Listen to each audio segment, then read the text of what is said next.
Talk to another writer. Who? Oh, Jesus. You throw a rock in here, you'll hit one. Do me a favor, Fink. Throw it hard. This is Writers on Film, the only podcast dedicated to books on cinema.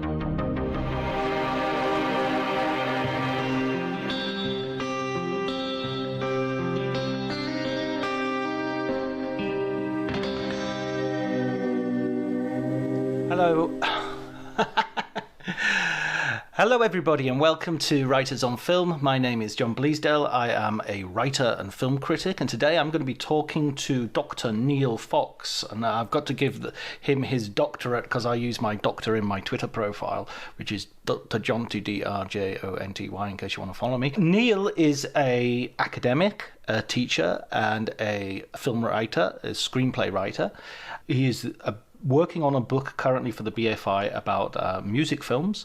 He has written several shorts and a feature. It's Natural to Be Afraid in 2011, a feature film Wilderness 2017, and he's written a bunch of other stuff. He's been an associate producer working with Mark Jenkins on his latest film, and we're going to talk about a whole bunch of stuff. We're going to cover a lot of that ground, and we're also going to talk about the way screenwriters and writers generally are portrayed in movies. So that's going to be a sort of broad theme of our conversation as well. It was great fun talking to Neil.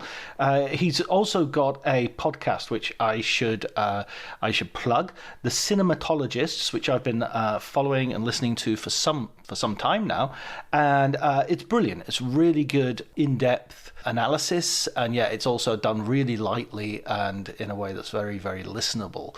So you might want to check that out if you don't already. If you enjoy the episode, please remember to like and subscribe and do all those other things which continue to spread the word. It's working, so please keep it up.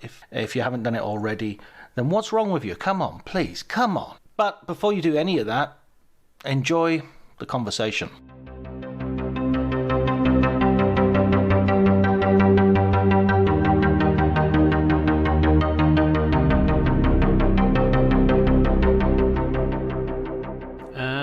So yeah, I kind of started screenwriting on a dare, really, at college, sort of at the sixth form college.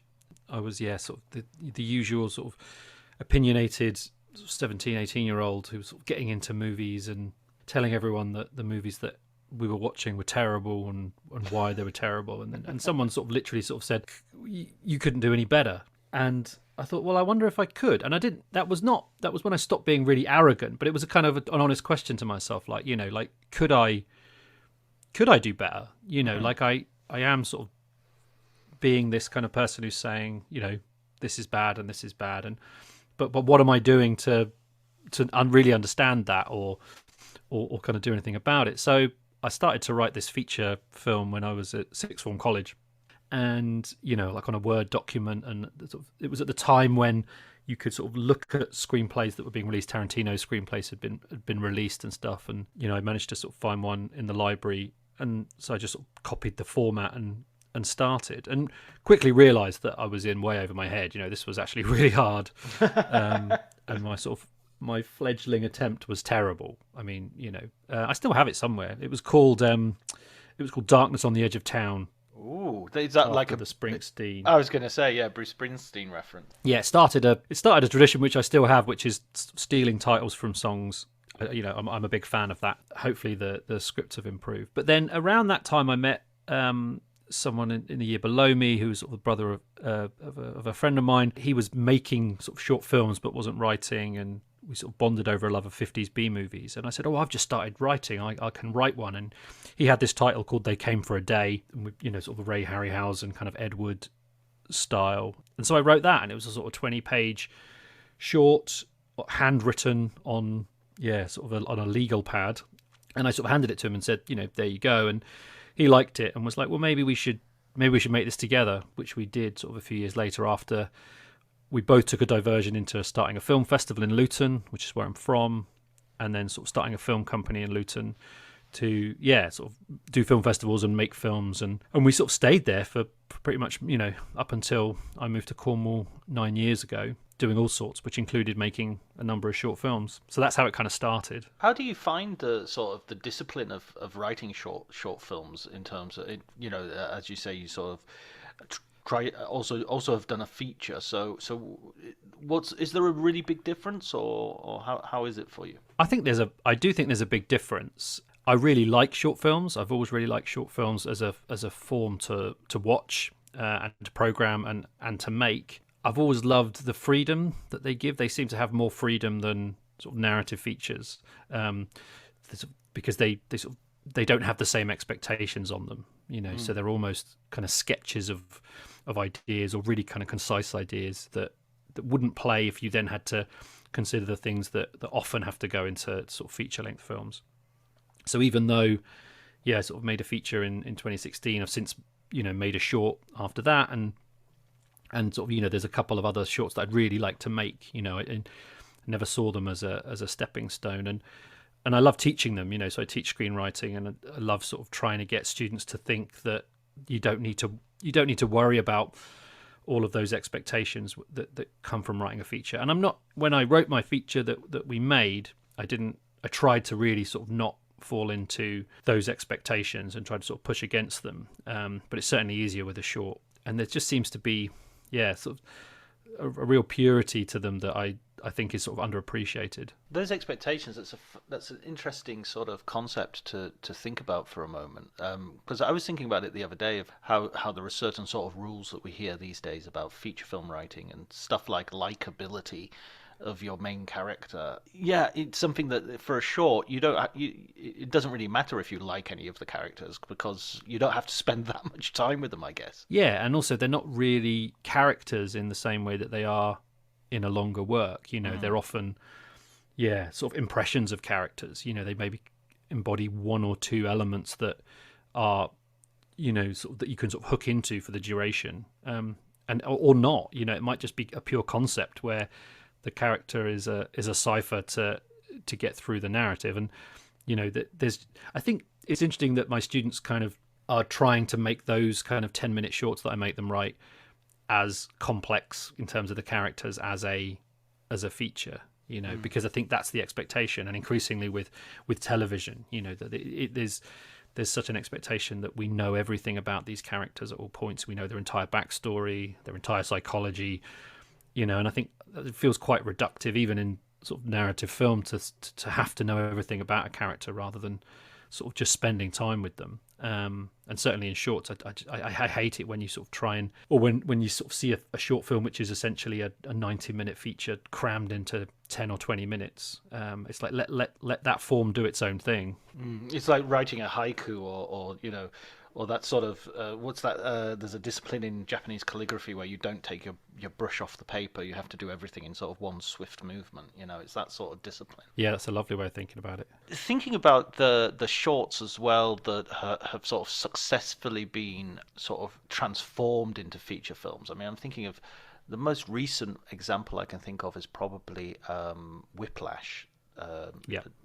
Damien Chazelle. I mean, in a way, that might be sort of a dangerous example to give your students, because that makes them, instead of doing a short film, they do a scene from a bigger film. Yep, and most of them have seen that, so they love Chazelle, and they come in, with that approach, and that's a long-standing approach. I think, when I programmed a film festival, I would often see shorts that were a scene from, or almost like the first act. You would get these sort of 25-minute or 30-minute films which have like the first third of a feature, and it was essentially like a calling card to try and get the money to shoot the whole thing. And I've never been a huge fan of that, but I can see the attraction. I can see the attraction of saying, look, here's the story in a kind of capsule form. Here's the sort of central conflict.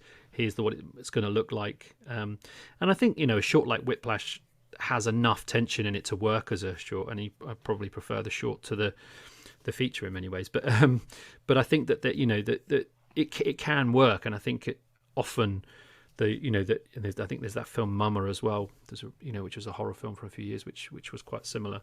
I think you can really sort of cleverly capture what's going to be the feature, And Censor as well was a good example, because that was they had a short called Nasty, didn't they, as well, which was again very different, but sort of told you what the tone and the feeling and the kind of the overall theme of the feature might be. Yeah, Censor sort of struck me as when I was watching the film. I've never seen the short Nasty, but while I was watching the film, I was thinking, this is a really good short that's been a little bit stretched out. I didn't feel it quite sort of won its right to exist as a full-length feature film. Or maybe that's too harsh. Maybe it just didn't quite sustain it for me, I guess. Yeah, I know what you mean, and I think that often that there's those transitions can obviously involve a lot of people giving opinions about stuff, and sometimes you can feel where what might have been, kind of evocative or mysterious about a short is kind of really flattened out by a process where things have to be kind of clearer, or the lines have to be a bit more joined up. I think you look at something like Saint Maud, which obviously is kind of similar time in terms of sort of release, but you look at Rose Glass's shorts, which are not directly linked, but certainly capture something that she was able to sort of maintain in that film, and with a bit more control than maybe you sort of see in Censor. And it's almost like they want to take the atmosphere and put a load of characters and a quote unquote plot in, but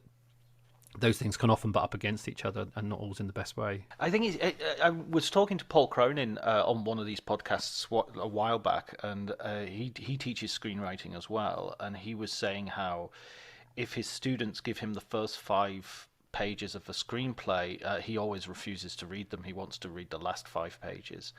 And he argues that the first 5 pages, you've told me you've got a situation, and only with the last 5 pages do you tell me if you've had a story as well. And I sort of wonder if that in a way is one of the advantages of doing a short, is that you can do a situation. You don't necessarily need to do a story. No, absolutely. And I think some of my favourite shorts are a situation.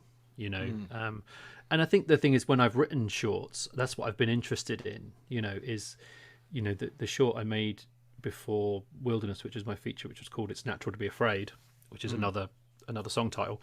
That was very much, I had this kind of almost this moment that I conceived. I thought, this would be an interesting moment, an interesting sort of setup. By doing a short, I was able to kind of explore the kind of the dynamics of the moment, and then hint to who these people were that were involved with it. And sort of we filled in a little bit about some of the kind of the context of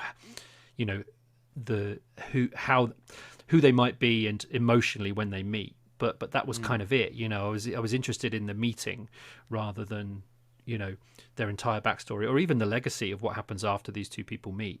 Like that didn't seem as interesting as exploring that sequence where these two people who don't know each other are kind of thrown together in this what feels like, or it's constructed like a fateful moment. And it's that was interesting, which might be a scene in a bigger film, but often for me, if it's an event or something that inspires a script, it's usually going to be a short, rather than if it's kind of a character situation that I'm interested in exploring.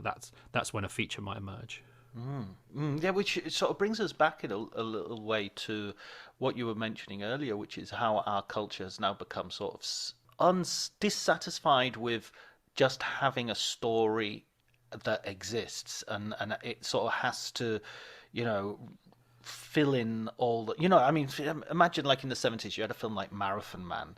If you had that film come out today, you would then have like a film about what he was doing before he became Marathon Man, a spin-off film about his brother beforehand, an origin story of the baddie. There'd be so many, and then maybe a nostalgic sort of TV show about the making of Marathon Man as a fictional thing.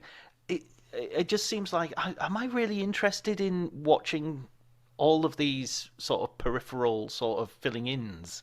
And I know there are the exceptions that are good, but the thing that makes Luke Skywalker interesting is that he's a guy who just lives in the desert and nobody knows who he is. And to find out that, okay, actually he's this guy and he's done this and this happened 10 years before the actions that you see in Star Wars, it just goes on and on and on. Or did I freeze a little then? And one of the things about, Luke Skywalker, which I think is interesting as well, is like, it's that we, and I've had this conversation many times with my students, which is, we don't really know anything about him at the start of the story.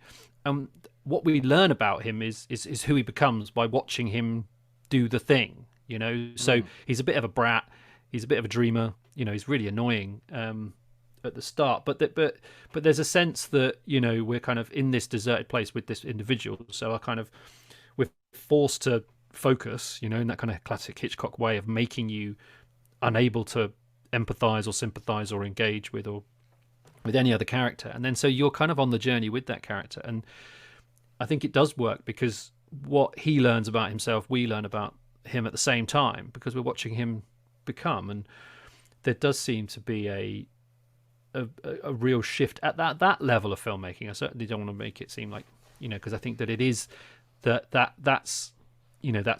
that's the space that defines the conversation and defines what people think is good or bad, for better or ill. There does seem to be this kind of desire to fill in the gaps of everything. I think that's an interesting idea, that Marathon Man, universe, because you're probably giving people some ideas. This, that would be really good. Let's find out about it, and maybe they can hire John Schlesinger's son to do a kind of nostalgic sort of sepia tinted, sort of spin-off reboot 30 years later. But that's the way of thinking. It's like what information can we provide? That what certainty, what recognition. And I know for me that's not the cinema I've enjoyed, and it's not the cinema I like to write. I try and leave space, and I like films that leave space for me. I don't want to just come in and tick a load of boxes about something. I want to do something a bit deeper. Yeah, and I mean the problem is, and I'm going to start sounding like a granddad type of figure now, is that the actual sort of properties that they're remaking and redoing, it seems to have become so routine to do them that they're not even great properties. They make a film about chips, they make Dukes of Hazzard, they've got TV shows of Hawaii Five-0 and Magnum PI, and it's just like, what, these things were only okay when they were when they were first out. It's not like what is even the audience for this? Yeah, that's a good question. And I certainly wouldn't presume to know what that audience is. It's certainly not an audience that I've got. They're not coming to watch my films. But yeah, I think it's hard to not sound kind of dispirited by the trend. And I thought it was interesting on your chat with Kim Newman, where he was talking about, was it Clayface in the Marvel? It's not as if the possibilities within the material that the studios have at hand has been exhausted.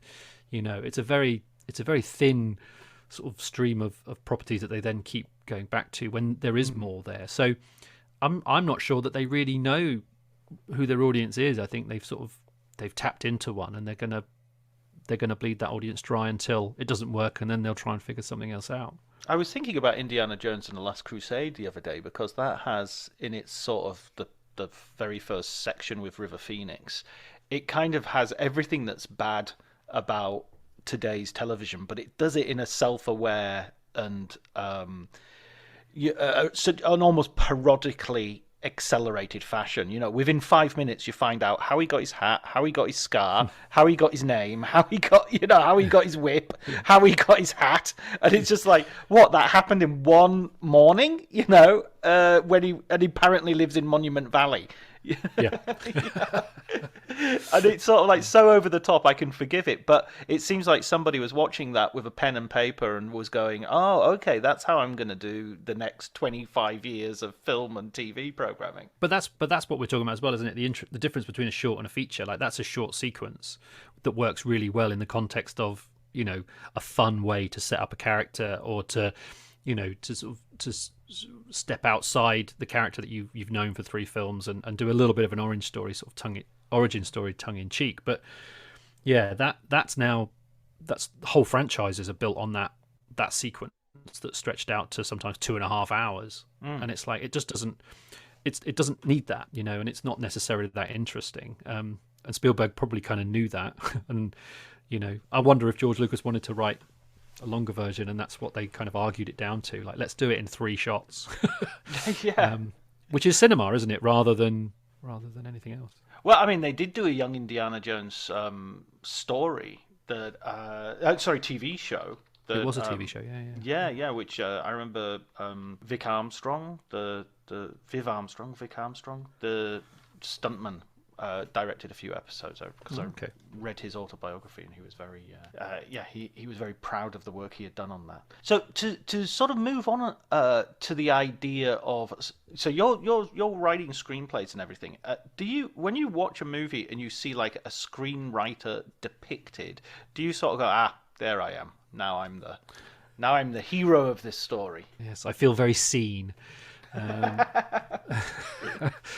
think younger me did. I think that seeing Barton Fink quite early was very much a, probably an unhealthy attachment object to be like, actually there's, it's an honourable, terrifying, kind of really unappreciated and ultimately destructive thing that I'm doing. And in your early 20s, you're like, yeah, this seems like something to pursue. I like that kind of romanticism, the kind of the doomed romanticism of it. I think is and I think, but as I've kind of got older, I kind of realise what that is sort of tapping into in terms of the history of screenwriters in Hollywood. Well, I guess kind of not necessarily the history of screenwriters in Hollywood, but certainly screenwriters, sort of post sort of in New Hollywood and the sort of the rise of the auteur theory. I think that they've always been at the bottom of the food chain, but certainly sort of accounts of screenwriters in Hollywood in the sort of the classic era aren't all universally that they were put upon and unappreciated and kind of ignored. That seems to have come in later as directors have sort of taken more prominence. Whether that's widened the gap or just made writers feel like they don't get the same credit, sometimes literally the same credit, is tell me about it. And I think that there are a number of films that really feed into that, but there are also films that kind of push against it and have a sort of, the screenwriters are a different kind of figure, particularly in the old in sort of classic Hollywood films, I think. I mean, I agree with, when I first saw Barton Fink, I definitely had that sort of like, there's the writer, that's me, that's the. But rewatching it recently, rewatched it last week, and I just thought, oh my god, that's not the story at all. The story is this guy's a complete asshole who's basically got one idea that he keeps, and he just has no receptivity to anybody else, or any other idea. He's got one story. Every time he sort of starts typing, it's, a tenement building in New York, the fish hawkers cry echoes down the street. And it's, it's like, he's an example of just what you don't do as a writer. It's not that Hollywood isn't the baddie in that film. It's kind of it's kind of the writers are kind of all damaged individuals who just can't do their jobs. And that's something that sort of comes up again and again. It sort of changes with adaptation, I think. The brilliant Charlie Kaufman film, where he's his own enemy in a really kind of direct way, and he does have a kind of very ambivalent relationship to Hollywood and to the industry, but it's kind of the idea of the industry more than it's the actual reality of it. He can't get on with the way that the stories have historically been formulated, and that sort of wears him down, and ultimately he kind of gives into it in such a beautiful way. I think it's interesting to look at something like Barton Fink and then look at Hail Caesar and see how the sort of the film characters, the characters in the film industry are sort of positioned in those films. I think, like Barton is very much a kind of railing against the system, which might be because the system's corrupt, or it might be because, like you say, he's not as good as he thinks he is, which I think is a very common feeling for a lot of writers of any kind of medium. It's like that kind of, so what do? Well, you lash out and you say that I'm not appreciated and I'm a genius who's not understood, which is easier than admitting that you're kind of mediocre and you shouldn't be doing it, I think. Yeah.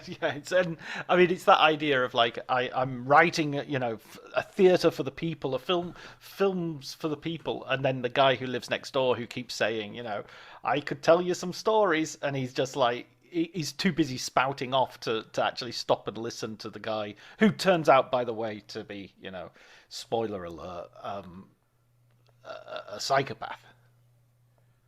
Yeah. And I think it goes back to that idea of the audience as well, doesn't it? Who is the audience? Well, historically the audience has not always veered, and certainly not in huge numbers, towards the work that often maybe screenwriters think that they should. I think there is a kind of snobbery in a lot of filmmaking, and it obviously it kind of starts with the script that this is going to be eat your vegetables, kind of is it Jimmy Fallon who said that? Trevor Noah. Trevor Noah. Trevor Noah.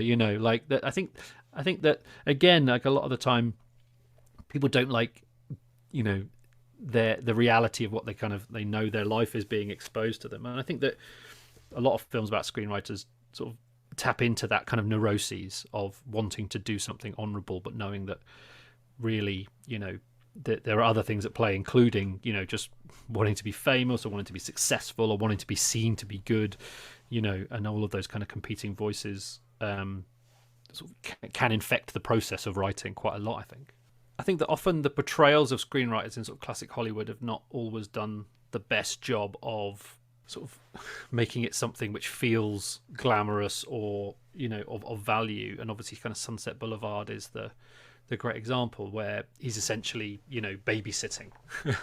He can't get the work, he's not doing very well, he's kind of doing bits and pieces, but he's essentially kind of babysitting, and not even babysitting a star, babysitting kind of star who's no longer, so even if that's not, even if that's just a job that they picked, the work it does in sort of making screenwriters feel valued is quite significant, because it's such a significant film, I think, and that's always in people's minds, that that a writer is essentially expendable and can be shunted off to do all this other sort of menial stuff, rather than doing the serious work of art that it sits at the core of the movies. When I was recording the first ever episode of the podcast, or maybe the second, I wanted to put together like a series of little clips about about writers as a sort of intro, like to go with the music and everything at the beginning.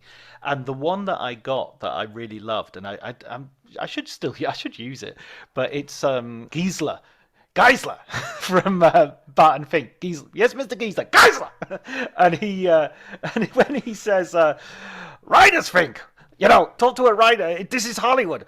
Throw a rock, you'll hit one. And do me a favor, Fink. Throw it hard." Tony Shalhoub's amazing. Just like he's in that movie for 2 seconds and he just rules it completely. He pretty much rules everything he turns up in. I love Tony Shalhoub so much. Yeah. Big Night is one of my favorite films ever, I think. It's such the scene where they make the frittata at the end, which is an entirely, dialogueless scene that would be, But many people would say that that's not screenwriting because there's no dialogue. So they'd be like, oh, that's just kind of improvised, or it's, even though it's obviously a very important scene that the film doesn't work without, it doesn't work without that kind of quiet sort of real-time coda, I don't think. There's no way that wasn't written. That, I mean, like, everything gets written in the end. I mean, it might not be sort of written in the very first draft, but even like kung fu fights, somebody sits down and writes them out and works out what they're gonna do.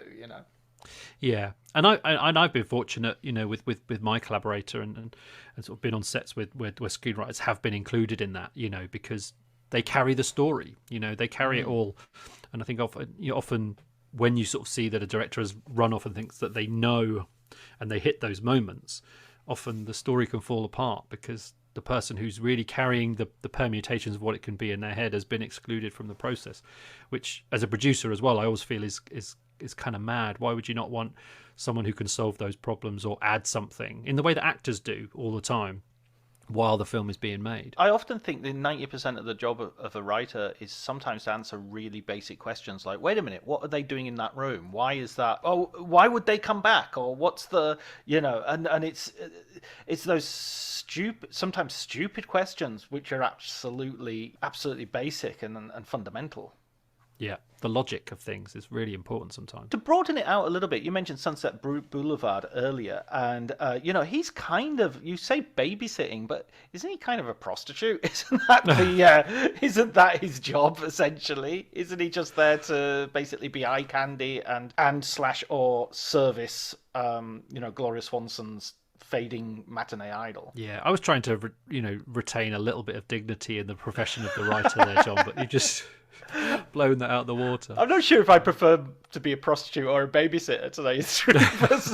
There's not much of a. But I was thinking of Breakfast at Tiffany's and George Papard's character in that, who's basically sort of a Truman Capote stand-in, but he's figured as a gigolo. He's, Holly Golightly is the prostitute, but also so is I can't remember his name, but so is the writer and the narrator of Breakfast at Tiffany's, Paul Varick.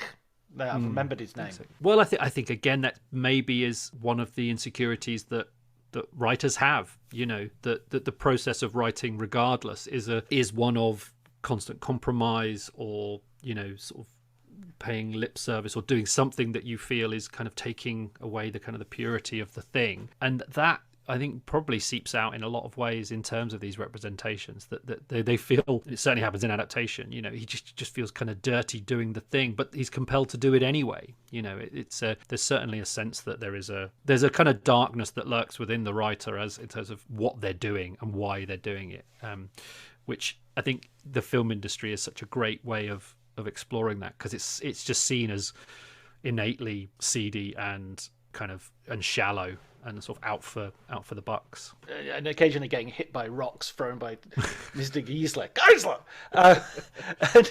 Who would you say are your favourite screenwriters that you sort of almost treat like a director, in the sense that I'll go and see a film by that writer? Well, Charlie Kaufman is probably the obvious one. Did you read his novel? I haven't. It's sat there. It's literally sat by the bed, keeping the house up because it's giant. But no, that came out while I've been working on my own book, so it just felt like that was just too much of a sort of a distraction. But I do want to, and I'm very curious as to what his writing on the sort of his novelistic writing is like compared to his screenwriting. Yeah, he, and I think that's probably a lot to do with kind of my age, sort of being John Malkovich at a kind of a young age, and again sort of he just gave a whole new. Well, it's a weird one, isn't it? Because he gave a whole new sense of like the dignity of writing and sort of the art and genius of screenwriting in a way that you could really see how it was his imagination that was coming up with that stuff, and his ability to not just have the ideas but to deliver them in such interesting and intricate ways, I think is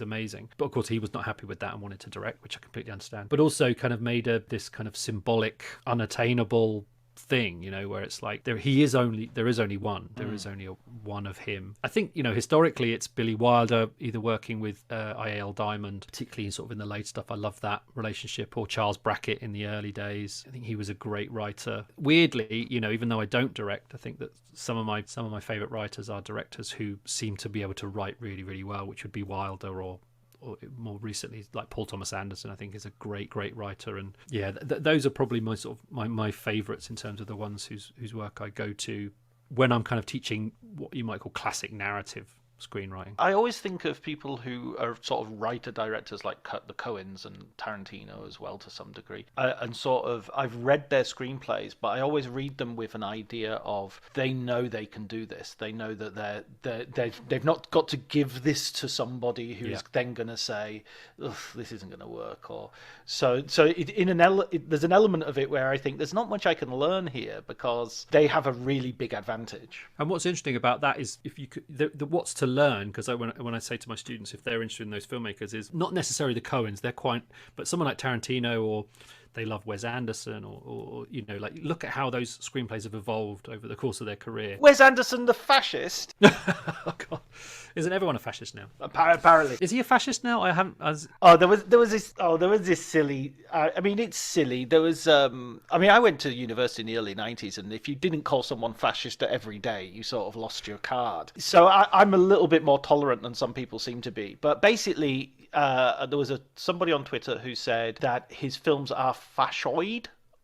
sort of had this word and people were saying, how dare you accuse him of being a member of the Nazi Party? And I sort of thought both things were equally ridiculous. That, like, no, the person is sort of reacting to Wes Anderson's sort of, kind of gnawingly irritating quirkability and apoliticalness, which seems to be always putting our sympathies with very rich white men who tool around third world countries and without any scratches appearing on their, self-regard.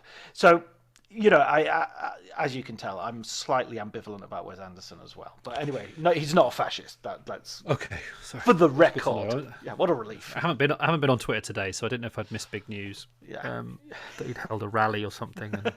A torch. Could you imagine? I mean, actually, the aesthetics, the lateral panning of Triumph of the Will would be right up his alley. Yeah, well, I think there's certainly a kind of an aesthetic formalism there that you might appreciate. Going back to where I rudely interrupted you. Well, now I can't teach it without knowing that. Yeah, but what's interesting about that is the earlier screenplays are geared towards, someone might see this, a funder, or someone we have to convince, But then as they get to the point where that it's kind of set, the screenplays change as documents, and they become much more about the thing that they know they're going to make, and this is exactly how they're going to do it.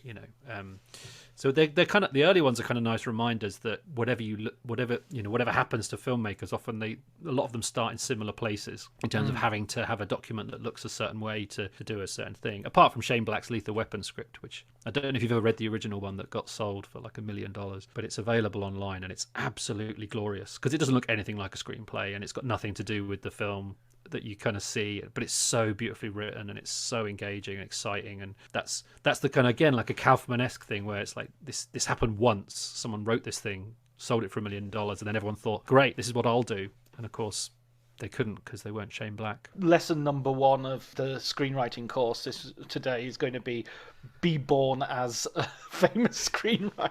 Always helps, I find. Yeah, be Francis Ford Coppola's daughter and you'll be fine. I mean, yeah, that Bruce Robinson's screenplay for Withnail and I think, is another sterling example of that, where everything in that screenplay, the stage directions, the scene setting, everything is perfect. Yeah. And he kind of films it word for word as well. He's not no messing about with improvisation for he. If you're looking at lessons that you can learn from screenwriting, I often, or from reading screenplays, sorry, I found it really instructive when I look at some screenplays like from Blade Runner, for instance, where because obviously that film is so much about the director's vision and about the Sid Mead and his visual, his suggestions as a futurist, that getting to the screenplay and looking at that, it's a really bare, it feels like a very bare skeleton in comparison. And that's kind of the conventional wisdom, is that's what it is. It's the blueprint, it's the scaffolding, it's the skeleton that becomes the thing. And as a screenwriter, I like to think they're a bit more than that, but I certainly, I do think that what's on the page should be the start, and it should be a really kind of, it should contain everything that you need to know to make the thing work, not to necessarily, I don't like writing directions on the page. I've got a really good director I work with, he's better than that. He's also a really good DP. I'm not a DP, I don't really think visually, so why would I write, this is the way the camera moves? I have no idea how the camera should move, but I know that these things have to happen in this scene for it to work. And I hope that my word choice, which is what I think screenplays are really important tools for, is like, is creating the seed in the collaborator's head of how to do the thing that is going to bring it out. Barry Jenkins' screenplay for Moonlight's a great example. I mean, okay, he directed that himself, but the word choice on the page, you can tell how the music's responded to those characters. You can tell how James Laxton has been able to kind of create these images, because it's there in the words that are describing the place and the people and the action. It's all, and that's where I think screenwriting is really valuable. It's not just this happened and this happened and this happened. It's between that and just describing everything like you would in a novel. And I think that's where the art is as well. Is how do you make it a document that becomes a film,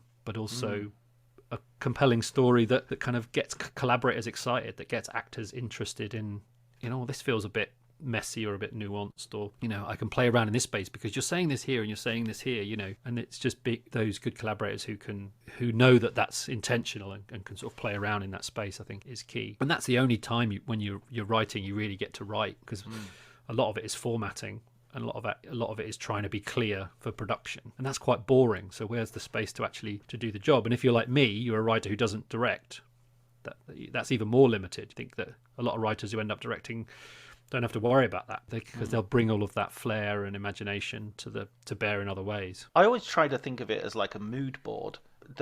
Everyone talks about mood boards as this sort of big thing of presenting something, presenting a document which will give.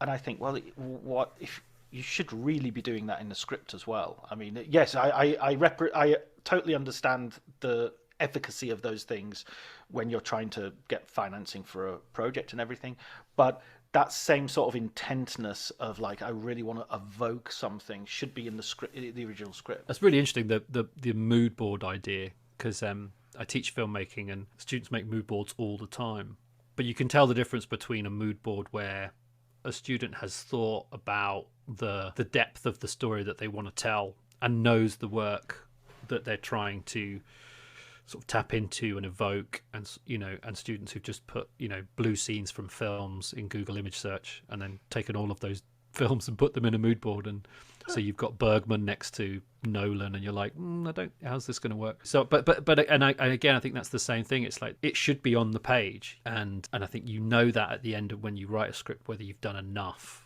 to do that, or whether you are just sort of scrabbling around and hoping that it makes sense or that it works. How do you see the film that you're writing? I mean, do you I hear a lot of people sort of or read a lot of interviews with people, and they're sort of saying he'd shot it in his head already, he had it in, especially especially directors, obviously. But as a writer, I always find it, I'm always looking where to put my foot next, so I find it difficult to think of it in a much broad way, and I certainly don't have the film in my head. Yeah, no, I have a film in my head. It's probably not a very good one.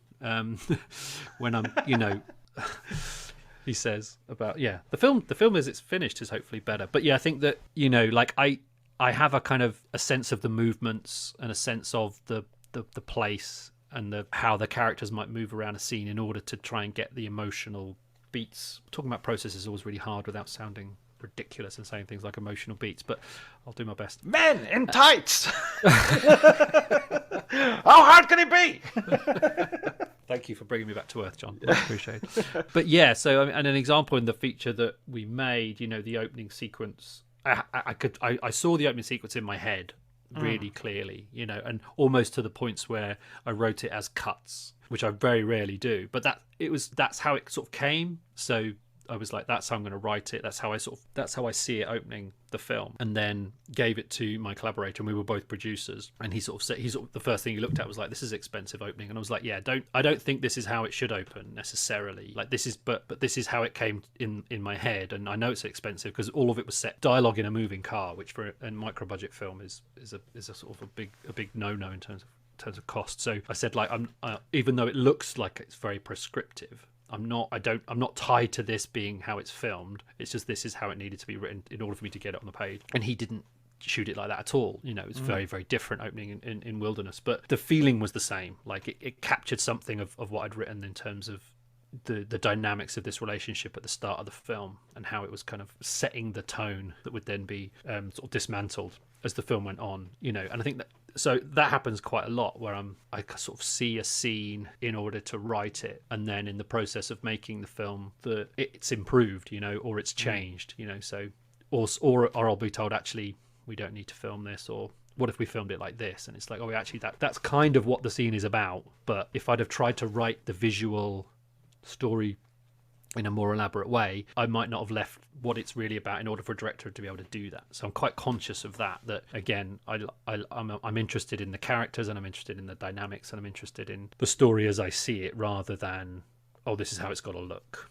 I'm not really interested in that. And I like the process of watching it happen. I like working with actors, and I like seeing it being directed, or seeing a DP kind of. I'm like, wow, I would not have thought to shoot it like that. And I'm kind of amazed that that's what they saw in the script. They think, this is a way of doing that. I like that, because more than anything, I like filmmaking. I like watching filmmakers work, which I get a big thrill out of. I mean, I think to do this, you have to sort of be able to do something which is paradoxical, which is take your ego out of the equation, but at the same time not do that to the point that you're just being rolled over completely, and that's the sweet point between those two things is incredible. It's like yoga but not a slug, something along those lines. Yeah, for sure. And I think that that's a difficult position for screenwriters historically, where the knowledge that it is they generally generate the story, or at least the storytelling in the sort of classic Hollywood studio system. They come up with that, but then they have to leave it behind, and it goes off, and they're not usually part of it. I think that's quite difficult, and indie film changed that in many ways, in good ways, but it's still a difficult thing, and it's still how do you sort of marry those two things, knowing that you are responsible for the sort of the nucleus of it, but also that ultimately once you're finished your job, there's so many stages for it to become a thing that you're kind of, unless you're a producer, you're not really part of. And then when you see the film at the end, it's so far away from where you were that it's hard to sort of reconcile what you've actually done in the first place. Yeah, it's like last year's fingernails. They once belonged to you, but no more. What about? I mean, one of the things that I think is hardest as a screenwriter specifically, as opposed to any other kind of writer, and to compare it to other kinds of writers such as novelists who sort of perhaps have more cultural cachet, is the idea that any major novelist who is gonna, their stuff is all going to be published. I mean, especially if they reach a certain level of success, even their juvenilia is going to be to some extent archived and pored over and attended to. Maybe not published as specifically, but even then, maybe absolutely early stories by Raymond Carver or whoever will get an outing. Whereas screenwriters, even you look at IMDb and you look at like best screenwriters, the Robert Towns and the the Chaveskis and they have like a handful of film credits. They have like 10, 15, maybe 20, but they're vastly fewer than what they've produced in their lifetime, what they've actually written. I mean, how do you deal with that? Really, I think that's a really hard thing, isn't it? I think, and again, it comes back to the fact that if you're a poet or even a novelist, or increasingly, certainly, the thing that you write can be released into the world at the time that it's finished. You write a novel, you could self-publish it, and it would be the novel that you've written. But screenwriters have never had that. Like you write the screenplay, and I say this to my students because, when I try and puncture the bubble, like no one, when they get to the airport, says, oh, they've got the latest unpublished Robert Town. I'm going to pick that up for the beach. People don't read screenplays for fun, apart from people who are trying to learn more about screenplays. They're not a piece of writing that exists on its own terms, unless like you say that the film has been made and then people want to kind of go back in. And that's hard to know, that writing the thing is no guarantee that people are ever going to know that this thing exists. And that more than probably kind of other types of writing, I think that the percentage of work, that if you're actually a working screenwriter, I think that's the difference as well. Like you say, a lot of if you become a novelist who's published, the chances are, unless it's a complete disaster, that the next, if you can maintain a pretty broad spectrum, a kind of a consistent streak, your work will be released. There's no guarantee as a screenwriter that even if you have one hit or you have one film that's made, that the next one is going to get made, and so many are written and never made, or taken away from you and rewritten. It's a very precarious profession, and I think that eats away at screenwriters. I think that's why many, even the screenwriters you mentioned there, like Paddy Chayefsky, was not a screenwriter by trade. He did other forms of writing, and why there are so many writer directors, particularly sort of post Hollywood system in America and sort of internationally, why so many auteurs wrote and directed their own work and continue to do so, because it's more control over the thing that you've got, but it's also another job. You've got the benefit of being able to do the other thing, and I think it also is it's one of the things that is in representations of screenwriters, that fear that this is make or break, and why so much of Hollywood films about screenwriters are about compromise, about I want to get something made, and I want to be in this world, and I know I might be selling my soul, but the reality is that if you don't, then you might not get another bite at that cherry. I was reading about Michael Cimino of the Charles Eldon book, who again he came on the podcast to talk about it. And there's this description of Cimino has a room that's just absolutely jam packed with screenplays that he's written over the 10, 20 years that he's been out in the wilderness. And I've come across that so many times that, you know, the screenplays that Terrence Malick has written from the 1970s on, and there's screenplays that that people have worked on, and, you know, big famous people. And it sort of occurred to me, well, why doesn't anyone, you know, when these guys die and, you know, this stuff might become available or whatever, why don't they ever just sort of like, oh, well, we'll take the screenplay by such and such? And it's just like, that would happen with a novel. You know, Charles Dickens dies, he leaves a manuscript behind, Mystery of Edwin Drood, where it's a half a novel, don't care, we're publishing it. But with screenwriters and even writers, the minute you're dead, your stuff is worthless, because if nobody is pushing it, then nobody is doing it. I mean, unless I can't think of an example of someone who's sort of like made a film out of it. I'm sure there have been 2 or 3 that's made a film out of a sort of a dead person's work, you know, screenplay. Well, the most famous one is AI, isn't it? The Spielberg and Kubrick. Yeah, good shout. But again, that's interesting because people didn't know what they were watching. Were they watching a Kubrick film, or were they watching a Spielberg film, or a mix of both? And what was whose, you know? And again, I think that comes back to the fact that people know that regardless of what's in the screenplay, that transition to film is, and I look at something that was edited like The Other Side of the Wind, you know, that was, you know, because I know what of this is Wells's script and vision, and what is an attempt to try and honour that, and what is an attempt to just do something else entirely. Like, I think it's complicated because of what screenplays are, but I think I like AI because I like the fact that it's, I mean, I like messy films anyway. But I like the fact that you can see a filmmaker with a very different sensibility trying to honor someone else, and also try and not just present what was maybe on the page, and not just assume, oh, this is what Stanley would have wanted, but to try and have fun with it. And it is, you know, it's kind of tonally messy, but I don't think that's a bad thing. I think that it's interesting because of that. And I think that some of the ways that, and what was surprising about that was when it sort of came out that people thought, oh, this is definitely a Spielberg thing because it's got a kid looking melancholy, and then sort of going back to the source, it was like, oh no, that was Kubrick, that bit was, and that was interesting. I thought that there was, people tried to read it in terms of who did what, and it wasn't clear, which I think that film was probably due a reevaluation with that distance now, in terms of seeing it for what it is. I always am surprised at how much Spielberg gets sort of tagged with the old sentimentality stuff and everything. You know, he can be a gross sentimentalist, no doubt about it, but he always strikes me as a very cruel filmmaker. You know, I don't think anyone could have made Jaws who didn't sort of, to some degree, savor the fact that some of these people are going to get chomped up. Yeah, there's definitely a kind of a balance of sort of fear and loathing in the with that sweetness, but even in something like E.T., I think it's right in there. Listen, Neil, before our Zoom meeting is unceremoniously hacked off, I'm going to ask you for your recommended film book. What would you recommend for our listeners? Well, I'm going to pick 2 because everyone does, but one from a sort of film-making, screenwriting hat, which is one of your previous guests, actually, Paul Cronin's Lessons with Kiarostami. I mean, Kiarostami is one of my favourite filmmakers. He's amazing, isn't he? Yeah. Oh, just great. And, you know, just, yeah.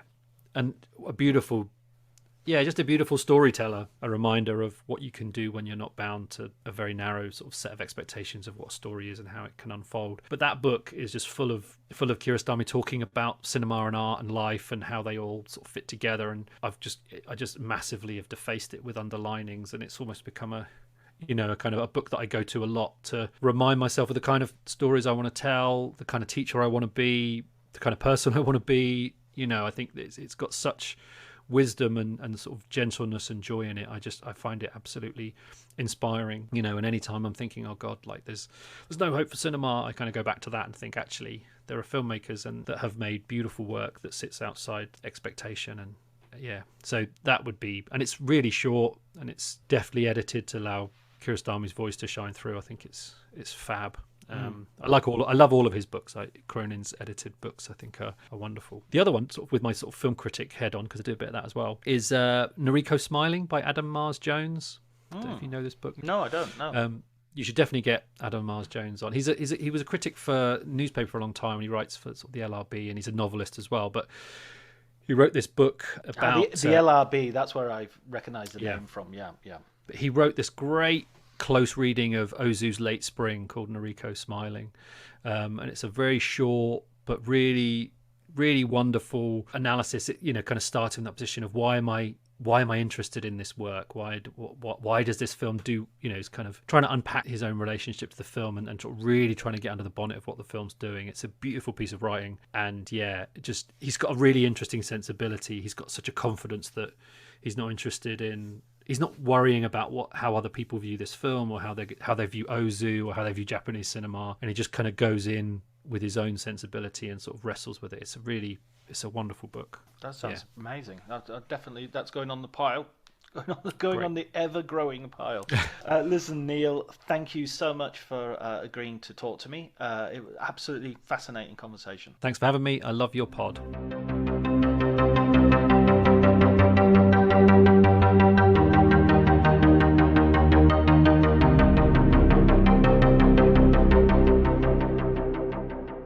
Writers come and go. We always need Indians. So that was me and Neil talking about writers and writing with the help of Tony Shalhoub, which I've dropped a couple of clips into the podcast so you understand who we're talking about, and he does a much better impression of Tony Shalhoub than I do.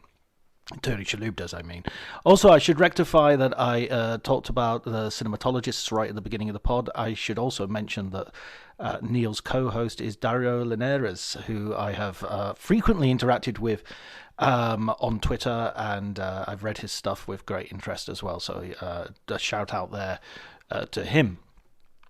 I will be dropping a bonus episode later the week from Cannes, where I got the opportunity to talk to some critics and ask them about their favourite recommended film books, and so that will be a slightly shorter mixed bag of interviews later on this week, but I had some really good conversations, and you also get a little bit of a flavour of Cannes, the film festival, from the tired journalists and writers who are there suffering under the sun of the Côte d'Azur.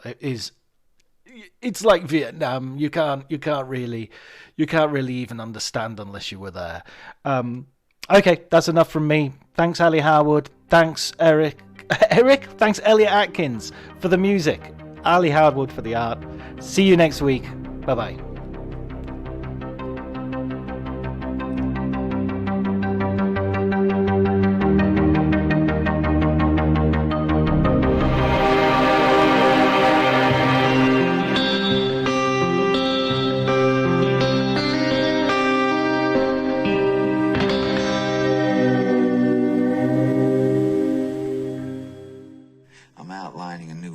Project, and 5 months of peace is just what I want.